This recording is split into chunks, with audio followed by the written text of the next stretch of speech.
Sa që njeriu kur fillon e bën pa drejtësi, nuk ka nevojë për armik, sa është armiku i vetit. Ose shteti kur të bën pa drejtësi, është armiku i vetit, edhe pa e kuptuar hyç vet ai fillon edhe gërmon, si i thonë, themelet e veta derisa të shemet. Kërkush nuk ka nevojë mu marr me te. Ai është u marr me vetin, ai do shkatrua vetin. Ka thonë, wa wada'al mizan dhe sura Ar-Rahman.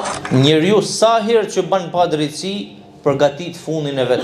Aq mahnitshëm e ka vendos Allahu ligjin e jetës, sa që çdo pa drejtësi është lëkundje dhe kur ajo shtohet, shem ndërtesën e vet. Simboli i drejtësisë është peshorja. Kur drejtësia, lëkundet peshorja, lëkundet ekuilibri. Zoti aq bukur e ka kriju këtë botë, aq bukur, me ligje aq të mrekullueshme si njeriu i ka vështirë mi kuptu, sa që njeriu kur fillon e bën pa drejtësi, nuk ka nevojë për armik, sa është armiku i vetit. Aq bukur rregullohen ligjet në ligjet e jetës, si i ka vu Zoti në jetë, sa që njeriu kur të bën pa drejtësi, ose paria kur të bën pa drejtësi, ose shteti kur të bën pa drejtësi, është armiku i vetit, edhe pa e kuptuar hyç vet ai fillon edhe gërmon, si i thonë, themelet e veta derisa të shemet. Kërkush nuk ka nevojë mu marr me te. Ai është u marr me vetin, ai do shkatrua vetin.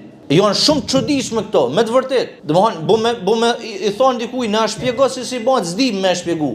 Zoti aq bukur e ka kriju. Aq bukur e ka kriju universin. Sa që çdo gjë ka vu në balancë. Ka thonë, wa wada'al mizan dhe sura Ar-Rahman. Pra ai ka vendos peshoren, ka vendos ekuilibrin në univers. Nëse ti e cënon ekuilibrin, e cënon drejtësinë, jetu shem vetin, jetu shem ndërtesën tënde dhe jetu pru fundin tënd. Prandaj drejtësia dhe drejtësia.